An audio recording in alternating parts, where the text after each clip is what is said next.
जय श्री राधे, हरे कृष्ण। आप सभी का दिन शुभ हो। आज दिनांक 11 मार्च है और दिन है बुधवार। आज चैत्र मास के कृष्ण पक्ष की अष्टमी तिथि है, जो कि आज पूरा दिन रहेगी और जिसकी समाप्ति होगी 12 मार्च दिन बृहस्पतिवार को सुबह 4:19 AM पर। आज बुधवार के दिन ब्रह्म मुहूर्त का समय रहेगा सुबह 5:06 से 5:54 तक। सूर्योदय होगा सुबह 6:33 पर और सूर्यास्त होगा शाम 6:25 पर। आज अमृत काल का समय रहेगा दोपहर 12:07 से 1:54 तक।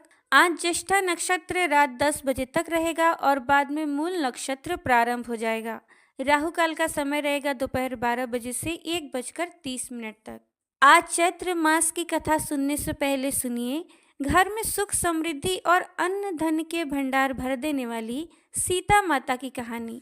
इस कहानी को सीता माता कहती थी और प्रभु श्री राम इसे सुना करते थे। एक दिन श्री राम भगवान को किसी काम के लिए बाहर जाना पड़ गया, तो सीता माता कहने लगी कि भगवान, मेरा तो 12 वर्षों का नितनेम है, अब आप बाहर जाएंगे तो मैं अपनी कहानी किसे सुनाऊंगी। तब श्री राम ने कहा कि तुम कुएं की पाल पर जाकर बैठ जाना और वहाँ जो औरतें पानी भरने आएंगी उन्हें ही तुम अपनी कहानी सुना देना। सीता माता कुएं की पाल पर जाकर बैठ जाती हैं। तभी एक स्त्री आई। उसने रेशम की जरी की साड़ी पहन रखी थी और सोने का घड़ा ले रखा था। सीता माता ने उसे देखा और कहा कि बहन, मेरा 12 वर्ष का नितनेम सुन लो। पर वो स्त्री बोली कि मैं तुम्हारा नितनेम सुनूंगी तो मुझे घर जाने में देर हो जाएगी और मेरी सास मुझसे लड़ने लगेगी। उसने कहानी नहीं सुनी और चली गई। उसकी रेशम जरी की साड़ी फट गई, सोने का घड़ा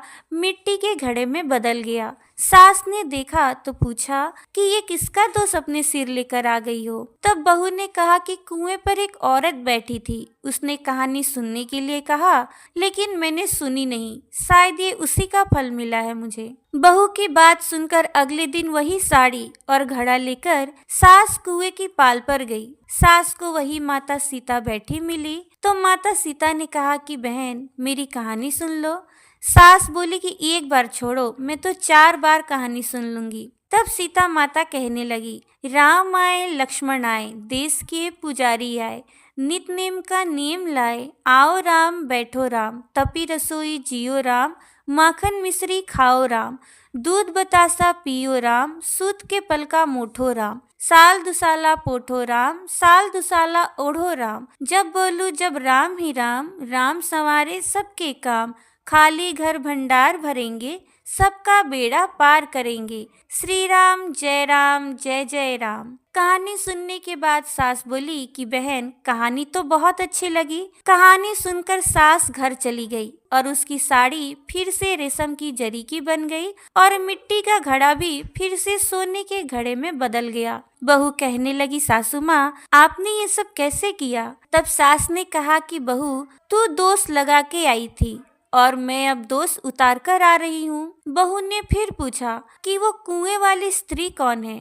तब सास बोली कि वो सीता माता थी। वो पुराने से नया कर देती हैं, खाली घर में भंडार भर देती हैं, ये लक्ष्मी जी का वास घर में करवा देती हैं, व्यक्ति की जो भी इच्छा हो उसे वो पूर्ण कर देती हैं। बहू बोली कि ऐसी कहानी मुझे भी सुना दो। सास बोली, ठीक है, तुम भी सुनो। और सास ने कहानी शुरू की। राम आए लक्ष्मण आए, देश के पुजारी आए, नित नेम का नियम लाए, आओ राम बैठो राम, तपी रसोई जियो राम, माखन मिश्री खाओ राम, दूध बतासा पियो राम, सूत के पल का मोठो राम, साल दुसाला पोठो राम, साल दुसाला ओढ़ो राम, जब बोलू जब राम ही राम, राम संवारे सबके काम, खाली घर भंडार भरेंगे, सबका बेड़ा पार करेंगे, श्री राम जय जय राम। कहानी सुनकर बहू बोली कि कहानी तो बहुत अच्छी है। तब सास ने कहा कि ठीक है, इस कहानी को अब रोज कहा करेंगे।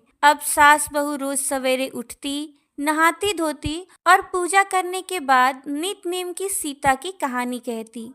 एक दिन उनके यहाँ एक पड़ोसी की औरत आई और बोली कि बहन जरा आँच दे देना। तो वो बोली कि आँच तो अभी हमने जलाई ही नहीं। पड़ोसन ने कहा कि तुम सुबह 4 बजे से उठकर क्या कर रही हो फिर? उन्होंने कहा कि सुबह उठकर हम पूजा पाठ करते हैं और फिर सीता माता की नित्य नेम की कहानी कहते हैं। पड़ोसन ने उनकी बात सुनकर कहा कि सीता माता की कहानी कहने से तुम्हें क्या मिला? वे बोली कि इनकी कहानी कहने से घर में भंडार भर जाते हैं, सारे कार्य सिद्ध होते हैं और मन की इच्छाएं भी पूर्ण होती हैं। पड़ोसन कहने लगी कि बहन तब तो ऐसी कहानी मुझे भी सुना दो। फिर वो बोली कि ठीक है, तुम भी ये कहानी सुन लो। फिर उन्होंने वो कहानी कही। राम आए लक्ष्मण आए, देश के पुजारी आए, नित नेम का नेम लाए, आओ राम बैठो राम, तपी रसोई जियो राम, माखन मिश्री खाओ राम, दूध बतासा पियो राम, सूत के पल का मोठो राम,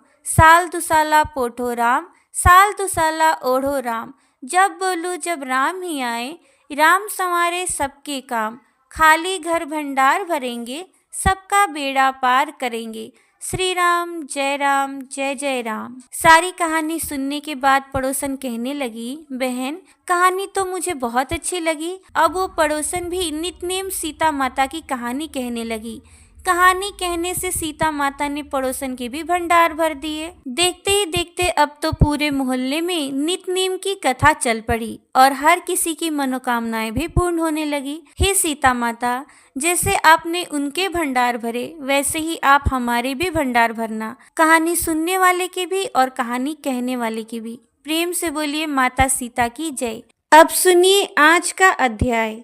श्री मैत्रेय जी बोले, हे महामुनि, कल्प के आदि में नारायणाख्य भगवान ब्रह्मा जी ने जिस प्रकार प्रजा की सृष्टि की थी वो मुझसे सुनो। पिछले कल्प का अंत होने पर रात्रि में सोकर उठने पर सत्व गुण के उद्रेक से युक्त भगवान ब्रह्मा जी ने संपूर्ण लोकों को शून्य में देखा। वे भगवान नारायण पर हैं, अचिंत्य हैं, ब्रह्मा शिव आदि ईश्वरों के भी ईश्वर हैं, ब्रह्म स्वरूप हैं, अनादि हैं और सबकी उत्पत्ति के स्थान हैं। मनु आदि स्मृतिकार उन ब्रह्म स्वरूप श्री नारायण देव के विषय में जो इस जगत की उत्पत्ति और लय के स्थान हैं, ये श्लोक कहते हैं।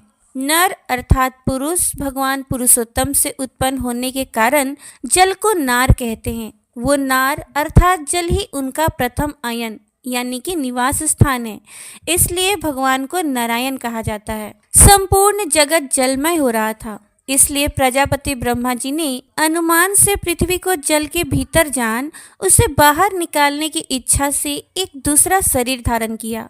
उन्होंने पूर्व कल्पों के आदि में जैसे मत्स्य कूर्म आदि रूप धारण किए थे, वैसे ही इस वराह कल्प के आरंभ में वेद यज्ञ में वराह शरीर ग्रहण किया और संपूर्ण जगत की स्थिति में तत्पर हो सबके अंतरात्मा और अविचल रूप से वे परमात्मा प्रजापति ब्रह्मा जी जो पृथ्वी को धारण करने वाले हैं और अपने ही आश्रय से स्थित हैं, जन लोक संकादिक सिद्धेश्वरों से स्तुति किए जाते हुए जल में प्रविष्ट हुए।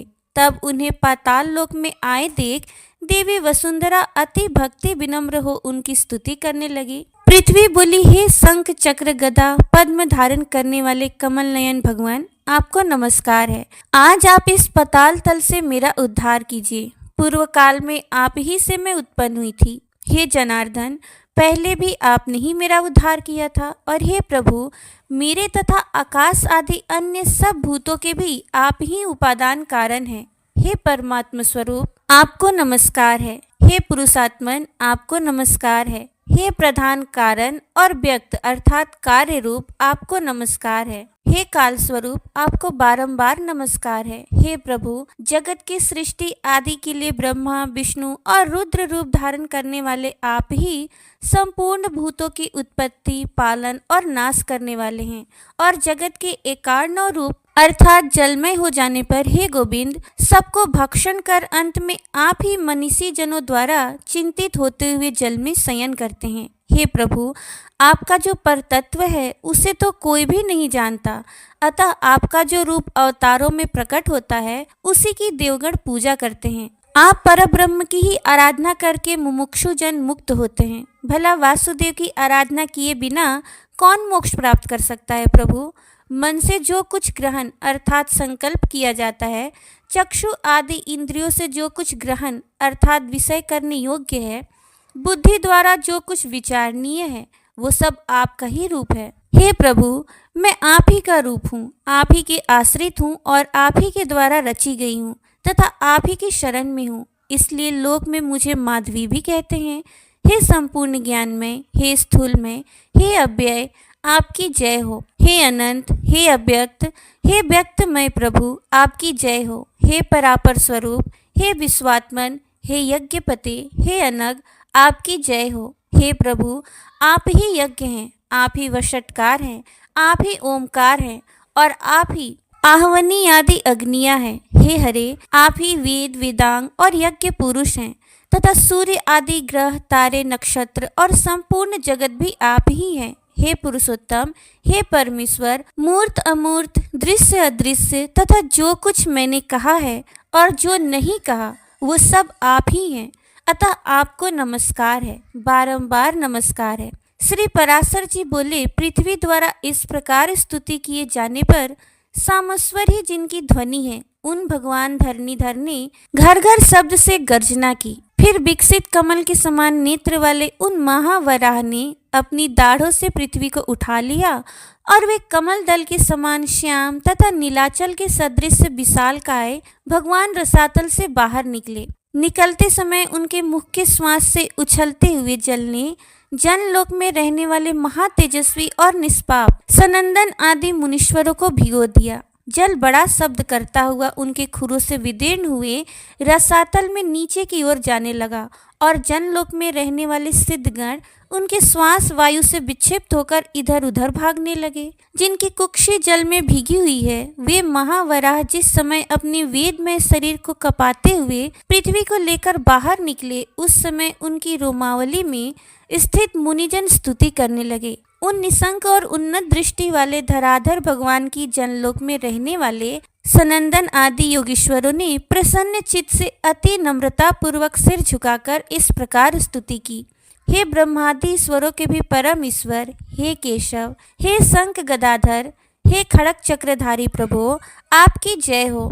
आप ही संसार की उत्पत्ति, स्थिति और नाश के कारण हैं तथा आप ही ईश्वर हैं और जिसे परम पद कहते हैं वो भी आपसे अतिरिक्त और कुछ भी नहीं है। हे यूप रूपी दाढ़ों वाले प्रभु, आप ही यज्ञ पुरुष हैं। आपके चरणों में चारों वेद हैं, दांतों में यज्ञ हैं, मुख में सैन चित आदि चित्तियां हैं, हुतासन यज्ञ आग्नि आपकी जीवा है तथा कुशाएं रोमावली है। हे महात्मन, रात और दिन आपके नेत्र हैं तथा सबका आधारभूत परब्रह्म आपका सिर है। हे देव, वैष्णव आदि समस्त सूक्त आपके सटा कलाप अर्थात स्कंद के रोम गुच्छ हैं और समग्र हवि आपके प्राण हैं। हे प्रभु, स्त्रुक आपका तुंड अर्थात थुथनी है, सामस्वर धीर गंभीर शब्द है, प्रागवंश अर्थात यजमान गृह शरीर है तथा सत्र शरीर की संधियां हैं। हे देव, इष्ट अर्थात स्रोत और पूर्त अर्थात स्मार्त धर्म आपके कान हैं। हे नित्य स्वरूप भगवान, प्रसन्न होइए। हे अक्षर, हे विश्वमूर्ति, अपने पाद प्रहार से भूमंडल को व्याप्त करने वाले आपको हम विश्व के आदि कारण समझते हैं। आप संपूर्ण चराचर जगत के परमेश्वर और नाथ हैं, अतः प्रसन्न होइए। हे नाथ, आपकी दाढ़ों पर रखा हुआ ये संपूर्ण भूमंडल ऐसा प्रतीत होता है मानो कमल वनों को रौंदते हुए गजराज के दांतों से कोई कीचड़ में सना हुआ कमल का पत्ता लगा हो। हे अनुपम प्रभावशाली प्रभु, पृथ्वी और आकाश के बीच में जितना अंतर है वो आपके शरीर से ही व्याप्त है। हे विश्व को व्याप्त करने में समर्थ तेज युक्त प्रभु, आप विश्व का कल्याण कीजिए। हे जगतपते, परमार्थ अर्थात सत्य वस्तु तो एकमात्र आप ही हैं, आपके अतिरिक्त और कोई भी नहीं है। ये आपकी ही महिमा अर्थात माया है जिससे ये संपूर्ण चराचर जगत व्याप्त है। ये जो कुछ भी मूर्तिमान जगत दिखाई देता है, ज्ञान स्वरूप आप ही का रूप है। अजितेंद्रिय लोग भ्रम से इसे जगत रूप देखते हैं। इस संपूर्ण ज्ञान स्वरूप जगत को बुद्धिहीन लोग अर्थ रूप देखते हैं, अतः वे निरंतर मोहमय संसार सागर में भटका करते हैं। हे परमेश्वर, जो लोग शुद्ध चित्त और विज्ञान वेत्ता हैं, वे इस संपूर्ण संसार को आपका ज्ञानात्मक स्वरूप ही देखते हैं। हे सर्वात्मन, प्रसन्न होइए। हे अप्रमेय आत्मन, हे कमल नयन, संसार के निवास के लिए पृथ्वी का उद्धार करके हमको शांति प्रदान कीजिए। हे भगवान, हे गोविंद, इस समय आप सत्व प्रधान हैं, अतः हे ईश, जगत के उद्भव के लिए आप इस पृथ्वी का उद्धार कीजिए। और हे कमल नयन, हमको शांति प्रदान कीजिए। आपके द्वारा ये सर्ग की प्रवृत्ति संसार का उपकार करने वाली हो। हे कमल नयन, आपको नमस्कार है।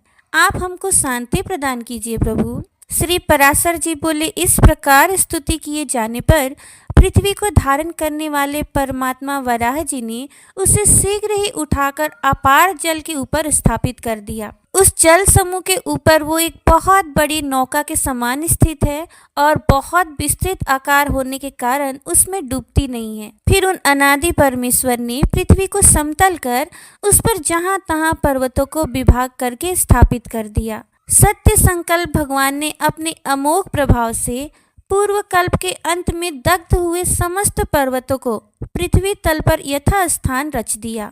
तदनंतर उन्होंने सप्तद्वीप आदि क्रम से पृथ्वी का यथा योग्य विभाग कर भूलोक आदि चारों लोकों के पूर्वरत कल्पना कर दी। फिर उन भगवान हरि ने रजोगुण से युक्त हो चतुर्मुखधारी ब्रह्मा रूप धारण कर सृष्टि की रचना की। सृष्टि की रचना में भगवान तो केवल निमित्त मात्र ही हैं, क्योंकि उसकी प्रधान कारण तो सृज्य पदार्थों की शक्तियाँ ही हैं।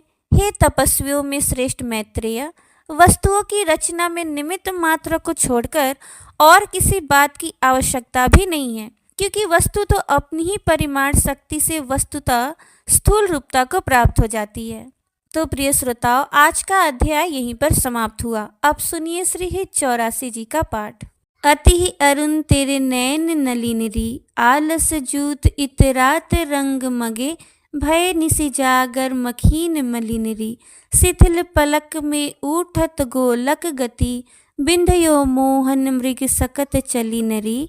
जय श्री हित हरिवंश हंस कल गामिनी, संभ्रम देत भ्रमरन अलीनरी। बनी श्री राधा मोहन की जोरी, इंद्र नील मणिश्याम मनोहर, सात कुंभ तनु गोरी, भाल विशाल तिलक हरि कामिनी, चिकुर चंद्र बिचरोरी। गजनायक प्रभु चाल गयंदनी, गति वृषभानु किशोरी, नील निचोल जुवति मोहन, पटपित अरुण सीर खोरी। जय श्री हित हरिवंश रसिक राधापति, सुरत रंग में बोरी। आजु नागरी किशोर भावती विचित्र जोर, कहाँ कहूँ अंग अंग परम माधुरी, करत केली कंठ मेली, बाहु दंड गंड गंड, परस सरस रास लास मंडली जूरी। श्याम सुंदरी बिहार बासुरी मृदंग तार, मधुर घोष नुपुरादि किंकिनी चूरी। जय श्री देखत हरिवंश आली, निर्तनी सुधंग चाल, वारी फेर देत प्राण देह सौ दूरी। मंजुल कल कुंज देश, राधा हरि विशद वेश, राका नभ कुमुद बंधु सरद जामिनी, सावल दूती कनक अंग, विहरत मीली एक संग, निरद मनो नील मध्य लसत दामिनी। अरुण पीत नव दुकुल, अनुपम अनुराग मूल, सौरवयूत सीत अनील मंदगामिनी। किसलय दल रचित सैन, बोलत पिय चाटु बैन, मान सहित प्रतिपद प्रतिकूल कामिनी। मोहन मन मथत मार, परसत कूच नी विहार, वे पथयूत नेति नेति बदद भामिनी। नरवाहन प्रभु सुकेली, बहुविध भर भरत झेली, सौरत रस रूप नदी जगत पावनी। चलहि राधिके सुजान, तेरे हित सुख निधान, रास रचेयो श्याम तट कलिंद नंदिनी। निरतत युवती समूह, राग रंग अति कुतूह, बाजत रस मूल मुरली का आनंदिनी। वंशी वट निकट जहाँ, परम रमणी भूमि तहाँ, सकल सुखद मलय बहे वायु मंदिनी। जाति ईषद विकास कानन, अतिशय सुवास, राका नीसी शरद मास बिमल चंदिनी। नरवाहन प्रभु निहारी लोचन भरी घोष नारी। नख सिख सौंदर्य काम दुख निकंदनी। विलसहु भुज ग्रीव मेली भामिनी सुख सिंधु झेली। नव निकुंज श्याम केली जगत वंदिनी। नंद के लाल हरयो मन मोर हौ अपने मोतिन लर पोवत।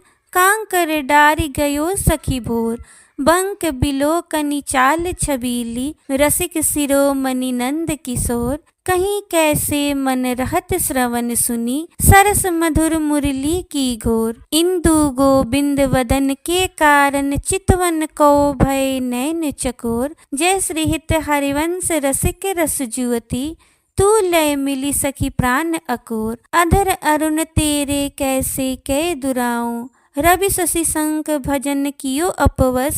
अद्भुत रंगन कुसुम बनाऊं शुभ कौशेय कसीव कौस्तुभ मणि। पंकज सूतन लय अंगनो लुपाऊं हरसित इंदु तजत जैसे जलधर। सो भ्रम ढूंढि कहाँ हो पाऊं अम्बुन दंभ कछु नहीं व्यापत। हिम कर तपे ताहि कैसे कै बुझाऊं। जय श्री हित हरिवंश रसिक नवरंग पिय भ्रुकुटी भाव तेरे खंजन लराऊं।